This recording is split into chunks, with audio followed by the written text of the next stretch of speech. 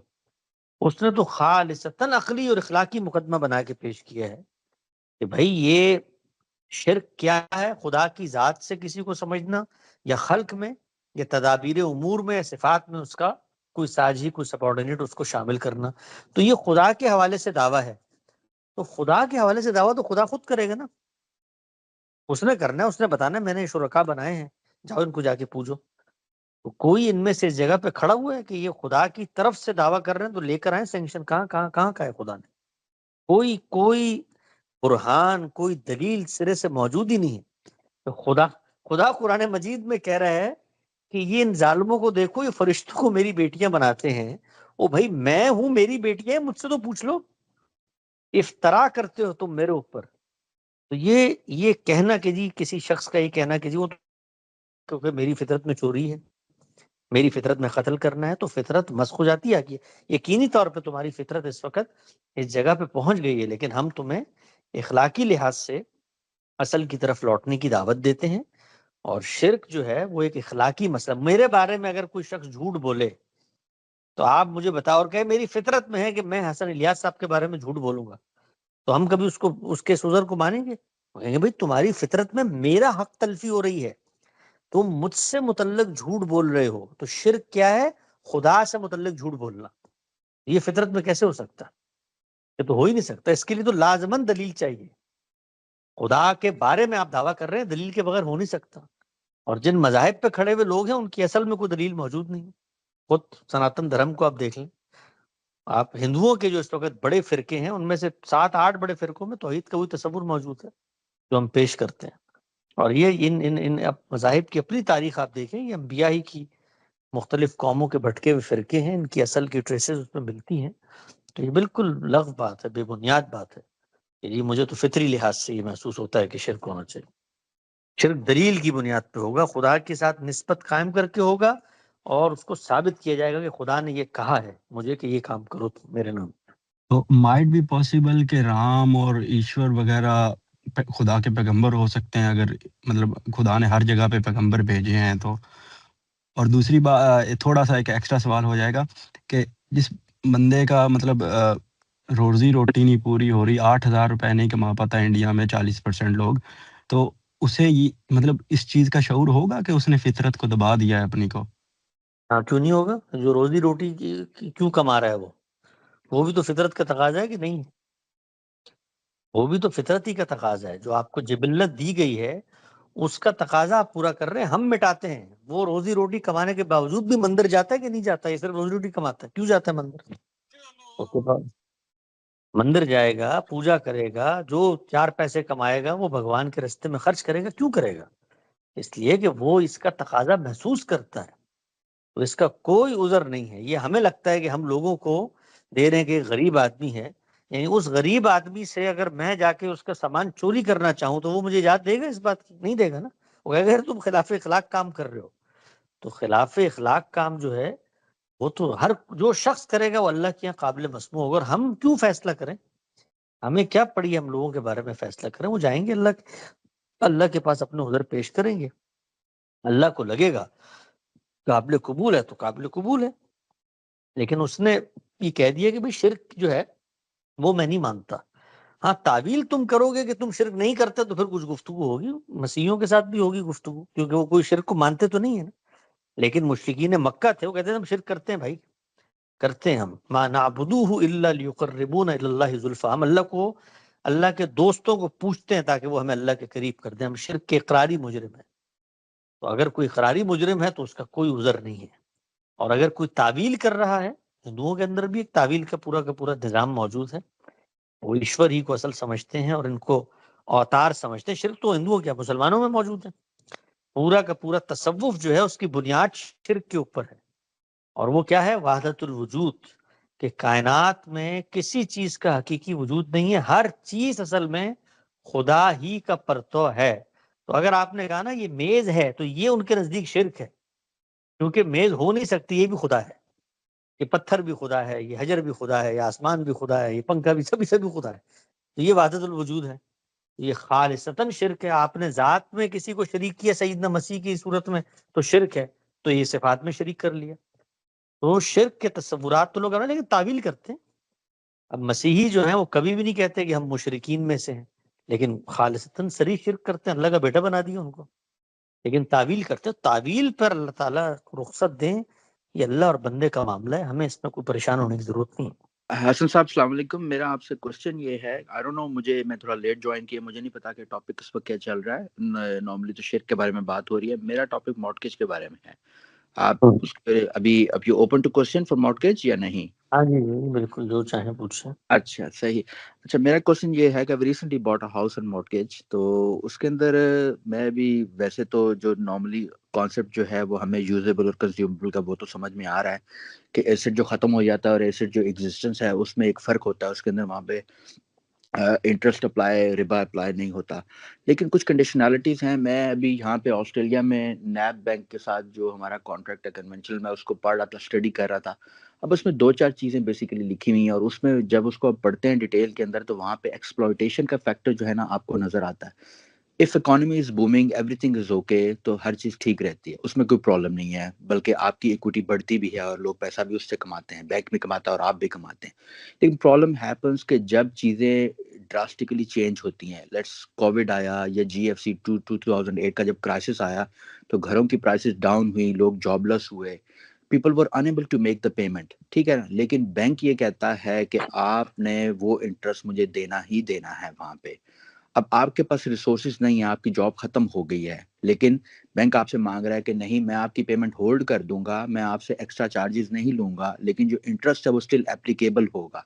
ایک تو یہ فیکٹر ہے کہ جہاں پہ 2 پارٹیز کے اندر ایک پارٹی جو ہے نا وہ اسٹل لوزنگ اینڈ پہ ہو رہی ہے، دوسری پارٹی اس لوزنگ اینڈ سے پروفٹ کما رہی ہے. اب یہاں پہ ایکسپلوٹیشن کا فیکٹر کیسے اپلیکیبل نہیں ہے, آلدو کہ وہ یوزیبل کنزیومبل کا فیکٹرز ہمیں سمجھ میں آ رہا ہے کہ گھر کھڑا ہوا ہے. دوسری صورت یہ ہے کہ آپ ایک گھر ہے, وہ گھر کو کچھ نقصان ہو جاتا ہے, if you don't have an insurance, even آپ کے پاس انشورنس ہو بھی, اگر لیٹس سپوز آپ کے پاس انشورنس ہے, گھر جل جاتا ہے یا کچھ ہو جاتا ہے, اور انشورنس کی بھی آپ کو پتہ بہت ساری ٹیکنیکل ٹرمز ہوتی ہے, اور گاڈ فاربیڈ کہ اگر انشورنس یہ کہتی ہے کہ نہیں ہم اس کا کلیم پاس نہیں کر رہے, تو اس صورت میں بھی بینک آپ سے پیسے لے گا. آپ کا گھر بھی چلا گیا, وہ کنزیوم ہو گیا, اب وہ یوزیبل بھی نہیں رہا, وہ کنزیوم ہو گیا ابھی, تو اب آپ بینک بھی پیسے آپ کو دے گا اور آپ کو گھر بھی دوبارہ سے اس کو ریپیئر کرانا جو کرنا وہ آؤٹ آف پاکٹ ہوگا. تو اس صورت کے اندر مجھے یہ سمجھنا ہے کہ ایکسپلوئٹیشن کا فیکٹر کیسے اپلیکیبل نہیں ہے اس کے اندر. آپ جی تھوڑا ایکسپلین کر سکتے ہیں پلیز؟ جی آپ کسی شخص سے دکان لیں کرائے پہ جی جی اور اس کے ساتھ یہ معاہدہ کریں کہ مہینے کے آخر میں آپ اس کو کرایہ دیں گے, لیکن آپ کی دکان میں مہینے میں بکری نہ ہو ٹھیک ہے. اور وہ آپ سے کرایہ مانگنے آئے, تو یہ کیا وہ آپ کو ایکسپلوئٹ کر رہا ہے؟ نہیں, کیوں نہیں کر رہا؟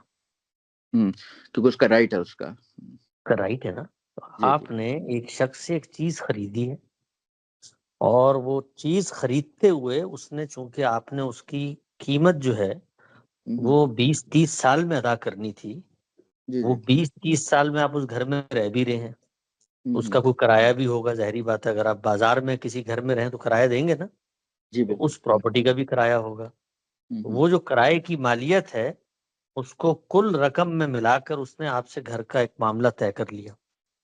اب ٹھیک طے ہے. کرنے کے بعد آپ کے حالات خراب ہو گئے مثال کے طور پہ, تو اس میں اس کا کیا قصور ہے بھائی؟ اس نے تو آپ کے ساتھ معاملہ طے کیا, حالات خراب ہو گئے ہیں. تو بڑا اچھا سادہ سا قانون ہے, میں بات پوری کر لوں, سادہ سا قانون ہے کہ جو آپ کے ذمہ واجب الادا ہے وہ آپ ادا کریں, اور ادا نہیں کر سکتے تو گھر اس کے حوالے کریں, جو رقم آپ نے دی آپ اس سے واپس لے لیں. اس میں ایکسپلوئٹیشن کیوں پیدا ہو جاتی ہے؟ سمجھ نہیں آئی مجھے. یعنی میں گھر کا کرایہ دینے کے قابل نہیں رہا, اس میں اس کا کیا قصور ہے؟ تو اس نے مجھے اس قابل کیا. دنیا کے حالات بدلتے ہیں, مارکیٹ کے مسائل پیدا ہوئے, کووڈ آیا تو پورے کووڈ میں امریکہ میں 1.5 سال کی پیمنٹ بینکوں نے کہا ہم ڈیفر کرتے نہیں لیتے تم لوگوں سے. تو مختلف جگہوں پر وہ یہ معاملہ بھی کرتے ہیں, کہیں پر وہ دوسرا. تو یہ سارے معاملات جو ہیں, تو وہ مثال کے طور پر اس نے گھر آپ کو بیچا وہ $2 لاکھ کا, اور مارکیٹ چڑھ جائے اوپر, جیسے ہمارے شہر میں ڈبل ہو گئے گھر, پرائس جو ہے وہ پچھلے 4-5 سالوں میں گھروں کی دگنی ہو گئی. تو اب اس پہلو سے وہ آئے بینک میرے پاس کہ یار تم تو بڑا ایکسپلوئٹ کر رہے ہو, 2 کا لیا تھا تمہارا 4 کا ہو گیا, مجھے تو صرف 50,000 ہی ملے اس میں سے. تو یہ تو دنیا کے اندر ہوتا ہے, دنیا کی حقیقتیں, اس میں اتار بھی آتا ہے, چڑھاؤ بھی ہوتا ہے, سب چیزیں ہوتی ہیں. اس میں ایکسپلوئٹیشن کہاں سے ہو گئی؟ آپ یہ اچھا کہہ یہاں سکتے ہیں کہ بھائی سوری جی میں اگر جی آپ کو یہاں پہ انٹرپٹ کروں, سوری فار دیٹ. جی یہاں ابھی یہ نا کہ میں بیسیکلی اس کو تھوڑا سا اسٹڈی کر رہا تھا ریلیٹیو ٹو مداربہ اور مشارکہ, جو رینٹ ٹو اون جو کانٹریکٹ ہوتا ہے.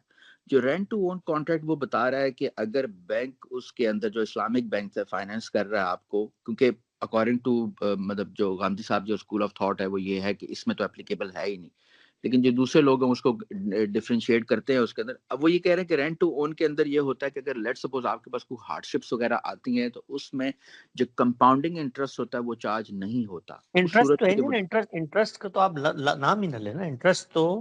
انٹرسٹ تو وہ تعبیر ہے جو ہمارے بینکنگ سسٹم میں رائج ہو گئی ہے. ایک بکری کے اوپر شیر کی کھال چڑھانے سے وہ بکری شیر نہیں بن جاتی. انٹرسٹ تو ہے ہی نہیں مارگیج میں. انٹرسٹ وہ جو قرآن کا انٹرسٹ ہے جس کو آپ کہتے ہیں سود, وہ جی ہوتا ہے قرض کے معاملے میں. قرض یہ تو بیع و شرع ہے, لین دین ہے. اس میں تو یہ اسی لیے ہم یہ کہتے ہیں نا کہ بینکس کو بھی اپنی ٹرمینالوجی چینج کرنی چاہیے. لیکن جو کہ بینکنگ سسٹم وہ مسلمانوں نے تو بنایا نہیں ہے, اور جو مسلمانوں کے بینک ہیں وہ خود انٹرنیشنل بینکنگ سسٹم کے ساتھ جڑے ہوئے ہوتے ہیں, مانیٹرنگ سسٹمز ہیں, فائنینشیل انسٹیٹیوشن وہ جی سارے کے سارے مین اس سے چل رہے ہوتے ہیں. تو وہاں بڑا مشکل کام ہے. لیکن حقیقت کو سمجھنا چاہیے کہ یہ جو انٹرسٹ ہم کہہ رہے ہوتے ہیں, یہ انٹرسٹ نہیں ہے. یہ وہ انٹرسٹ نہیں ہے جو قرآن نے ممنوع قرار دیا ہے. یہ اچھا یہاں پہ وہ جی سوری میں جی اپولوجی اگین. مجھے یہاں کوئی پہ مسئلہ ایک دیکھیں, اب آپ جب کانٹریکٹ جیسے آپ ڈیٹیل میں پڑھتے ہیں نا بیسیکلی, اب میرے پاس وہ نیب بینک ہے آسٹریلیا میں, اس کے ساتھ ہے کانٹریکٹ. اب اس کے اندر کیٹاگوریکلی لکھا ہوا ہے کہ یہ جو کانٹریکٹ ہے that is not against the house, that is against the cash basically. ٹھیک ہے نا, وہ کہتے ہیں کہ ہم اس کو as a equity as a debt ہم نے گھر کو رکھا ہوا ہے, اس کی پوزیشن اپنے پاس رکھی ہوئی ہے, پوزیشن تو نہیں مطلب ہے تو ہمارے انڈر, لیکن وہ یہ ہمارے پاس بیچ میں ایک مڈل کیٹیگری ہے, لیکن وہ جو ہمارا جو ایکچوئل جو ہے that is against the cash. اب جو کیش اور کیش بات ہے کہ کیش انہوں نے مجھے اتنا دیا and I've been paying much more than that what I owe to them, تو وہ پھر سیم کرنسی میں وہ اس میں why you are paying much more? Because you are staying there. آپ 30 سال میں دے رہے ہیں وہ کیش. یعنی مجھے سمجھ میں نہیں آتا کہ یہ تو یہ معاملہ میرے ساتھ کوئی میرا دوست کرے اگر, تو میں تو پوری زندگی جوری پھیلا کے دعائیں دوں اس کو بھائی کہ میں تو اس قابل ہی نہیں تھا کہ میں گھر لے سکوں. تم نے مجھے کہا کہ بھائی $2000 دو, آج سے تمہارا گھر ہے, تم اس میں رہو اور 30 سال میں مجھے پیسے دے دینا, اور جو کرایہ ہے اس کو بھی ہم تقسیم کر لیتے ہیں, ابھی نہیں چاہیے مجھے 30 سال کا, وہ 30 سال میں تقسیم کرو. تو بینک کاروبار کرتا ہے, بینک بھی کوئی یعنی اس میں خالص احسان نہیں کرتا, وہ بھی کما رہا ہوتا ہے, کاروبار کر رہا ہوتا ہے, لیکن اس پورے کے پورے ابھی اگر یہاں پہ ہم ہولڈ ہو جائے, ایک آپ نے ورڈ یوز کیا کاروبار, ورڈ کاروبار ہوتا ہے تو بہت کوئی expose to profit and loss. بالکل نہیں, بالکل بھی نہیں, یہ بالکل غلط بات ہے. پروفٹ اور لاس کا تعلق ہی نہیں کاروبار میں. کیوں؟ میں کاروبار کے لیے پیسہ دیتا ہوں اور آپ کو میں کہتا ہوں جاؤ میرے اس پیسے سے کاروبار کرو, میں نقصان میں شریک نہیں ہوں گا تمہارے ساتھ. دینی لحاظ سے کوئی ممانعت, کوئی قباحت نہیں ہے اس کے اندر. میں نے ابھی یہ جو اب دیکھیں یہی مین پوائنٹ ہے, اس کے لیے کوئی آپ کوئی ریفرنس یا کوئی پراپر بتا حدیث یا دیتا کوئی ہوں, آپ میں کوئی لیکچر میں آپ کو ریفرنس دے دیتا ہوں. یہ پورا تصور ایک حدیث کی غلط انٹرپریٹیشن سے پیدا ہوا ہے, اور کہ یہ کاروبار وہ ہوتا ہے جس میں نفع نقصان آپ دونوں میں شریک ہوں. یہ بات ایک حدیث کی بالکل مس ریپریزنٹیشن سے پیدا ہوا ہے, اور وہ حدیث ہے الخراج بالزمان. ایک جملہ ہے, ایک جملہ, اس سے لوگوں نے غلط انٹرپریٹ کیا ہے. تو ہم نے اس کو بتا دیا کہ اس روایت سے صحیح مراد کیا ہے. دین میں, قانون میں, اخلاق میں کوئی پابندی نہیں ہے کہ کاروبار میں آپ نفع نقصان دونوں میں شریک ہو. کوئی وجہ ہونی چاہیے بھائی.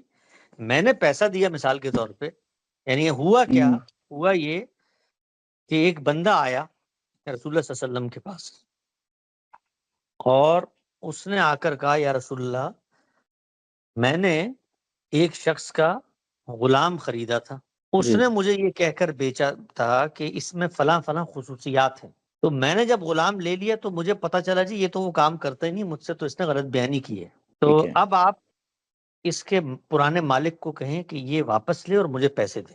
آپ صلی اللہ علیہ وسلم نے دونوں کو بلایا اور بلا کے کہا بھائی اس کا غلام آپ واپس کرو اور اس کے پیسے واپس کرو. تو اس نے کہا, جس کا بندہ تھا, اس نے کہا کہ یا رسول اللہ کہ یہ لے تو لوں میں بندہ واپس اپنا, لیکن اس نے 5 دن اس سے کام بھی تو کروایا ہے, تو اس کا کیا ہوگا؟ رسول اللہ نے فرمایا کہ اگر اس نے کام کروایا ہے تو مثال کے طور پہ اگر اس کو کچھ ہو جاتا, وہ مر جاتا, تو اس کی ذمہ داری کس پہ تھی؟ اسی پہ ہوتی نا, اگر اس نے کام بھی کروایا. تو الخراج بالزمان, جو منفعت ہے وہ ذمہ داری سے آتی ہے. تو اس نے منفعت حاصل کی تھی غلام کی, غلام کو 4 دن رکھا تھا اپنے پاس, منفعت حاصل کی تھی, لیکن ذمہ داری بھی تو لی تھی رکھنے کی. تو یہ لفظ ہے الخراج بالزمان. اس سے علماء نے یہ چیز نکالی کہ اس کا مطلب یہ ہے کہ فائدہ آپ نہیں اٹھا سکتے اس وقت تک جب تک آپ نقصان میں شریک نہ ہو. نقصان تو زیر بحث ہی نہیں, ذمہ داری زیر بحث ہے. تو جس وقت میں مثال کے طور پر آپ کو پیسہ دیتا ہوں کاروبار کرنے کے لیے, تو میں نے اپنی ذمہ داری پوری کر دی, پیسہ دے دیا, وہ میں کما کے لایا ہوں پیچھے محنت کر کے. اب آپ کا کام ہے کہ آپ اس سے پیسہ بنائیں اور مجھے نفع میں شریک کر لیں. میں نقصان میں شریک نہیں ہوتا, میں پرنسپل سیکیورڈ فائنینسنگ کروں گا. تو ذمہ داری میں نے لی ہے, پیسہ فراہم کرنے کی ذمہ داری لی ہے, میں کیوں نقصان میں شریک ہوں؟ تو دنیا میں کاروبار کے 10 طریقے ہیں. کوئی شریک ہونا چاہتا ہے, بڑی اچھی بات ہے, شریکوں کو دینی لحاظ سے ممنوع تھوڑی ہے, لیکن یہ کہنا کہ کاروبار تو ہوتا ہی وہ ہے.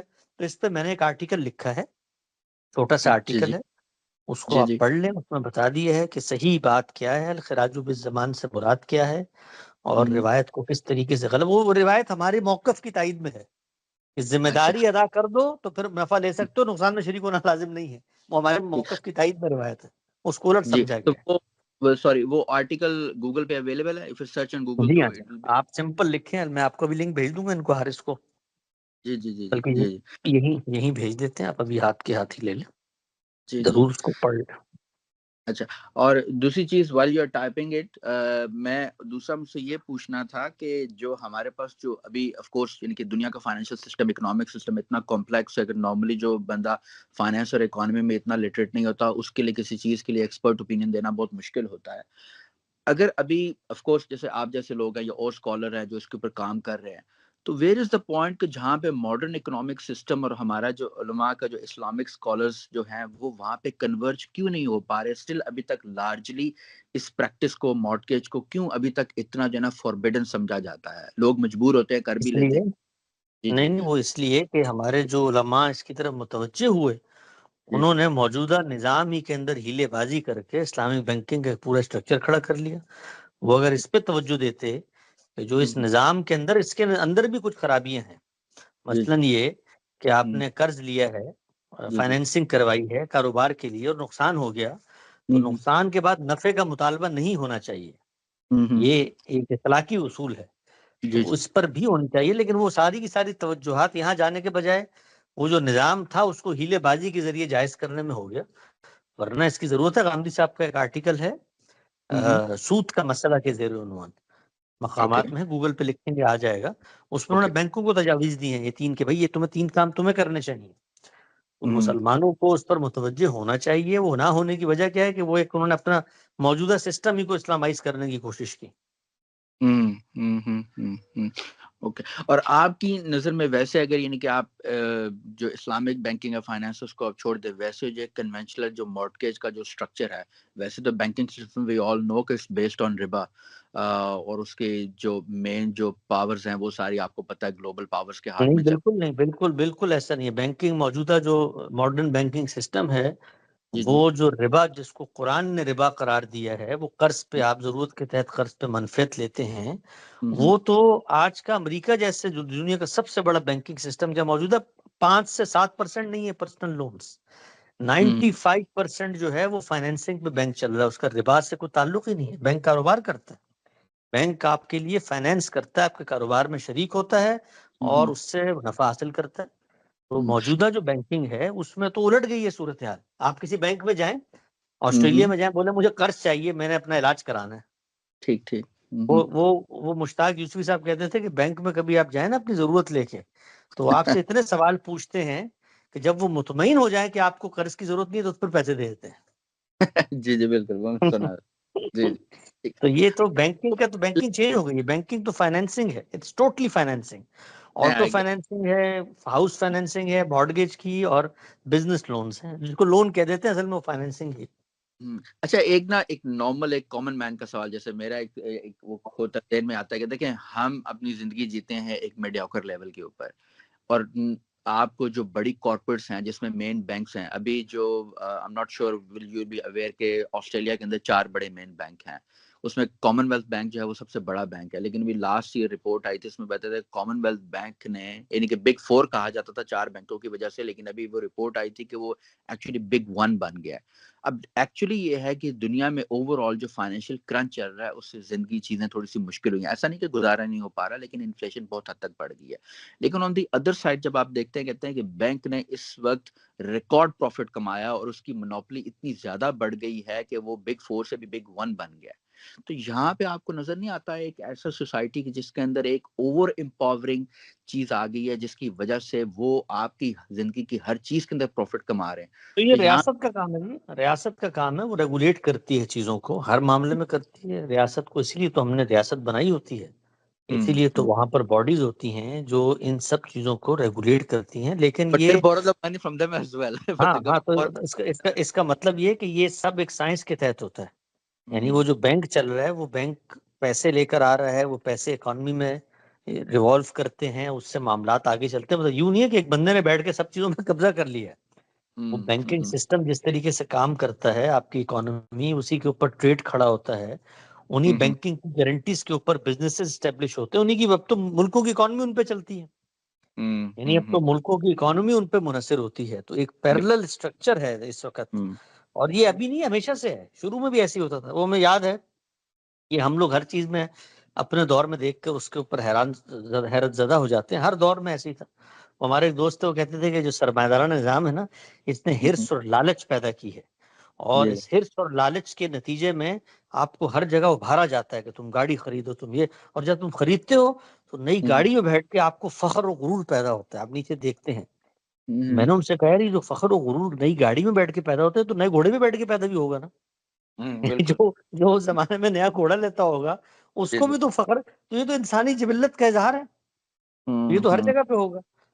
تو یہ جس طرح آج ہے اس طرح پہلے زمانے میں بھی اسی طرح سے دو چار لوگ ہی ہوتے تھے.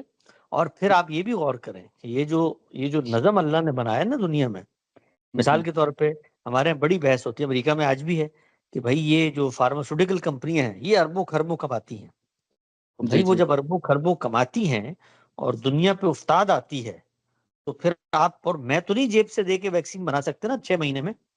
وہ پھر فائزر جیسی کمپنیاں $25 ارب دیتی ہیں. وہ سرمایہ پھر چلتا ہے، یعنی یہ ایسا نہیں ہے کہ ایک طرف سے لے رہے ہوتے ہیں، وہ اکانومی کا حصہ وہ پہیے میں آتا ہے، گھومتا ہے پھر، اور پھر وہ ذمہ داریاں بھی لیتی ہیں. ٹھیک. اچھا، لاسٹ میرا کوشچن ہے وہ یہ ہے کہ دیکھیں نارملی یعنی کہ جو مسلم ورلڈ میں کیٹیگوریکلی ایک اوور آل ٹرینڈ چلتا ہے کہ ہمیں جس چیز کی جسٹیفیکیشن سمجھ میں نہیں آتی، اور تھوڑا بہت یہ ہے کہ آپ گوگل سرچ آن لائن وغیرہ چیزیں پڑھتے ہیں تو پتہ چلتا ہے کہ ہر چیز basically owned by Rockefellers and Rothschild basically. تو جب آپ وہاں پہ راک فیلرز اور روتھشائلڈ کے جب نام آتا تو وہیں پہ ہم ہر چیز کو سسپیشن کی نگاہ سے دیکھنا شروع کر دیتے ہیں. اور ایک اوور آل ہمارا ٹرینڈ ہے بینکنگ سسٹم کو اسلامک ورلڈ میں ویسی ایک بڑی ڈسکریجنگ ویو پوائنٹ سے دیکھا جاتا ہے. تو what is your opinion about that? نہیں جی، میں تو اس طرح کی چیزوں میں کوئی سازش تلاش نہیں کرتا. دنیا میں جو بھی ترقی، کامیابی، اقتدار، دولت ملتا ہے وہ کچھ قوانین ہیں جن پر چلنے سے ملتا ہے. وہ امریکہ کی برتری ہو عالمی سطح پر، یا امریکہ کے اندر بینکنگ سسٹم میں راک فیلڈ وغیرہ کی برتری ہو، یا اور یہ سب ایک اصول کے تحت ہوتے ہیں. اور اس میں جب آپ محنت کرتے ہیں، کچھ آفاقی محرکات ہوتے ہیں، کچھ آپ کی اپنی اسٹریٹجیز ہوتی ہیں، ان کے نتیجے میں آپ کو دولت، سرمایہ، اقتدار حاصل ہو جاتا ہے. یہ جن کو حاصل ہو جاتا ہے وہ پھر اپنی حیثیت بھی منواتے ہیں، وہ فیصلے بھی کرتے ہیں، وہ ملکوں کی معیشتیں بھی چلاتے ہیں. تو یہ تو ان کے ہاتھ میں ہوتا ہے. جس کے پاس طاقت ہوگی وہ طاقت کا اظہار نہیں کرے گا. ہمارے پاس گھر میں طاقت ہوتی ہے، بیوی پہ اظہار کرتے ہیں اس کا، کنارے میں ہوتی ہے، ملازمین پہ کرتے ہیں. تو جن کو عالمی سطح پہ حاصل ہوگی وہ کیوں اس کا اظہار نہیں کریں گے؟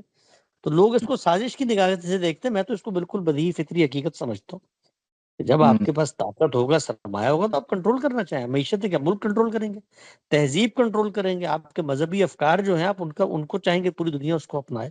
تو بہت فطری چیز ہے. یہ ہمارے پاس بھی اسی طرح ہوتے تھے، یہ سب ہمارے بھی اسی طرح سے ہے. راکفیلر ہمارے بھی ایسے ہی تھے. کبھی میں آپ کو مثال کے طور پہ بتاؤں نا کہ ہمارے سیدنا کیا نام ہے ان کا، نام ذہن سے نکل گیا، ان کی دولت کا بتاؤں، صحابی ہے، ان کی دولت بتاؤں تو آپ حیران پریشان رہ جائیں گے کہ بھئی ایک زمانے میں ایک شخص کو اتنی دولت بھی حاصل ہو سکتی ہے. تو وہ ہوتی تھی. ہر زمانے میں یہ ہوتے ہیں، دو چار لوگ ہوتے ہیں، اور وہ دولت صلاحیت کی بنیاد پہ حاصل ہوتی ہے. یہ جو لوگ خواب دکھاتے ہیں کمیونزم والا، وہ تو ایک فیلڈ ماڈل دنیا میں خلاف فطرت تھی. اپنے بچوں میں سے 5 بچوں کو 1-1 کروڑ روپے دے کے بھیج دیں آپ بازار میں، تیسرے دن ایک بچے کے پاس 4 ہوں گے اور دوسرے کے پاس 50 لاکھ ہوں گے اور باقی کنگلے ہو کے بیٹھے ہوئے ہوں گے. وہ مساوی جو ہے وہ صلاحیت انسان کو اللہ نے دی ہے اس میں. اور خود قرآن مجید نے بتایا ہے، اس کی وجہ بتائی ہے کہ تاکہ بعض کے کام اہلیت خود بعضکم بعض سخریہ، یہ ہو نہیں سکتا. جو صلاحیت کے ساتھ ہوگا وہ سیٹ بنے گا، وہ فیکٹری لگائے گا، وہ 10,000 لوگوں کو ملازم رکھے گا، کیونکہ وہ پیدا ہوئے ہیں ملازمت کرنے کے لیے، وہ سیٹ بننے کے لیے پیدا نہیں ہوئے. ان کے اندر وہ کیپیسٹی نہیں ہے کہ وہ رسک لیں، سرمایہ لگائیں، وہ نئے آئیڈیاز کو سوچیں. تو یہ فطرت کی تقسیم ہے. ٹھیک. نہیں، thank you very much for your help. اور پلیز آپ اگر آرٹیکل کے وہ ریفرنسز اگر دے دیں تو دیٹ وڈ بی گریٹ. میں نے بھیج دیا، یہاں پہ کاپی کر دیا ٹیکسٹ میں، آپ دیکھ سکتے ہیں. ٹھیک، okay, thank you very much. عبد الرحمان بن عوف، صحیح، عبد الرحمان بن عوف رضی اللہ تعالیٰ عنہ. جی بہت شکریہ جی، ہمارا وقت بھی ختم ہوا. تھینک یو حسن، آپ کے ٹائم کو اور تمام پارٹیسپینٹس کا.